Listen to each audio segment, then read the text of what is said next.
So this is my question. What's the difference between just loving something and bringing through God's love to it? Well, when we just love something without connection to source, we are able to bring to it all the love that we contain. But where we have imbalances or incorrections or blockages to love, we're not able to bring that forward. To truly love something is to want to love them unconditionally. The absolute most unconditional loving thing you can do for any living thing is ask God to heal it, because God only is unconditional love. We are loving beings who have been living within the conditions of the physical world that sometimes separate us from love and from knowing what we are and what God is. So we're very limited. We don't want to be giving things our energy, because that's really just an energetic exchange that doesn't solve a problem. It depletes us, doesn't give people what they truly need. When we ask God to heal, to fill us and the people or the animals or whatever the environment that we're engaging with love, we all receive unconditional love and healing. And it's limitless. It never diminishes, it never goes away, it doesn't take from me to give to somebody else, it just fills us all. It's limitless, infinite, unconditional love in its purest sense. For us to walk through life loving things and thinking that just loving them is enough is actually missing a large portion of the cosmic equation, the largest and most important piece. We can have very, very good intention, but in the face of all this type of energy that exists around the physical world, where there's lots of negative energy and so on, just the intention of loving things on our own, quite frankly, it's a concept that doesn't exist. So it creates a space where there's not enough energy to fill or transform things. The only source of love that transforms negative energy into pure love is God. So our role is to be engaged in that relationship of being one with that energy and of being a vessel of that energy to do what it knows needs doing. And this is how we change the world, with a single change in our thought. Instead of thinking, I love everything, think, we love everything. God and I are loving everything, and I am engaged in love with everything. Move the relationship into the true context that it needs to be, and allow true healing and true change of the world to occur. Be a part of that. So over and over, in the course of the work that I'm doing, the messages come through about what God is and what love is and how we need to co-create our world, and what life is, that it's about love, living lives of love and joy and having our needs met and so on, and that we actually have the power to co-create that when we understand what we're creating, co-creating, what we're a part of. So our whole understanding that we have to let go of labels that limit us, that are unloving, that we have to let go of belief systems that limit God and are unloving, that we need to let go of carrying out actions that are not loving in order to evolve forward in our purpose. That's the single most important thing that we need to understand. The belief systems that are the most limiting to us as evolutionary beings are any limits or belief systems we have about God. If we find that we are hung up and we say we don't like God, or we start blaming God for stuff and carry out belief systems that go against what God is, and God is love, that's going to be our biggest barrier to evolution, to healing, to embarking on the life of love and joy that we're meant to have or are capable of having.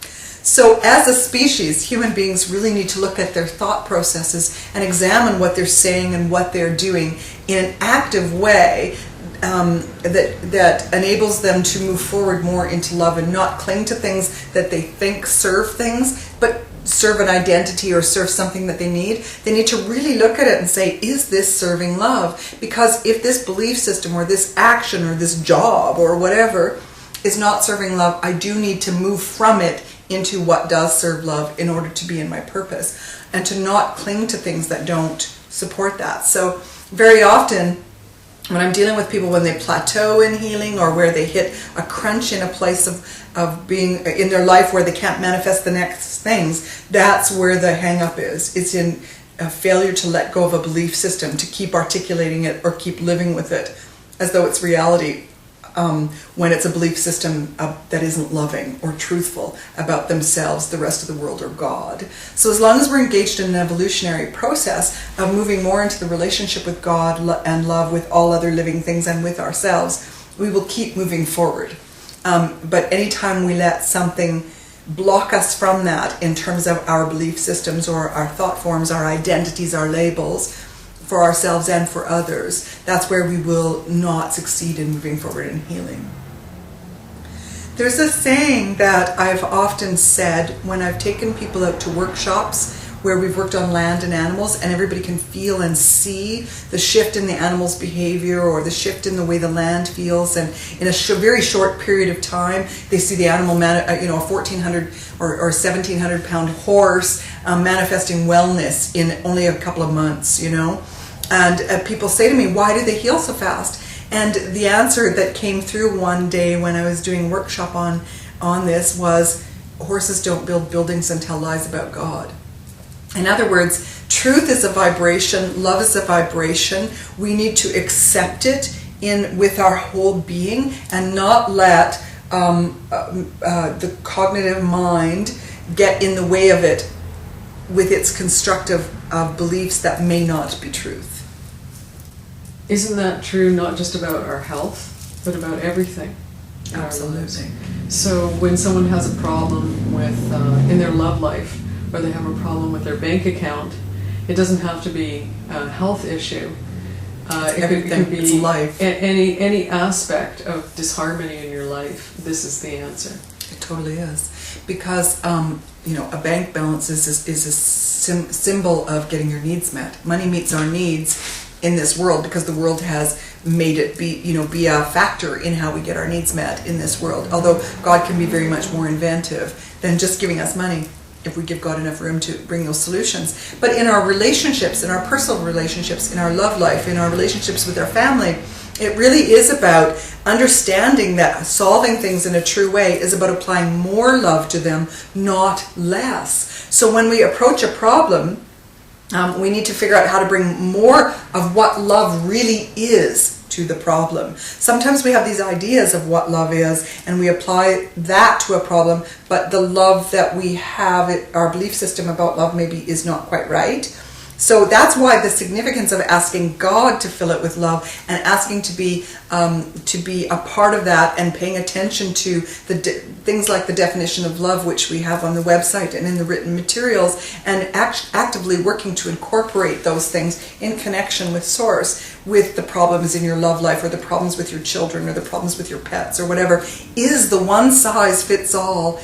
It's the only solution that there is for any of the problems that we have. We have to solve things by applying more love to them. Love only grows when we open the doorway for it to do so. Well, sometimes that looks like stepping outside of it.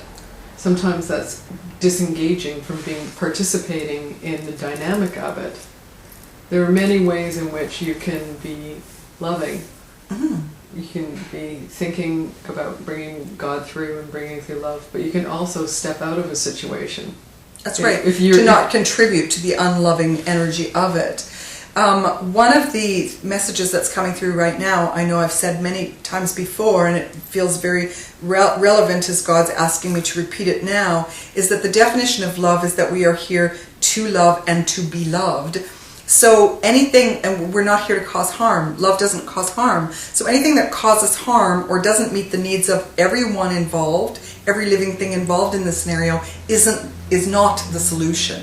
So if we have a problem with a family member, for example, we have to meet their needs and ours, and nobody can be harmed for it to be a truly loving solution.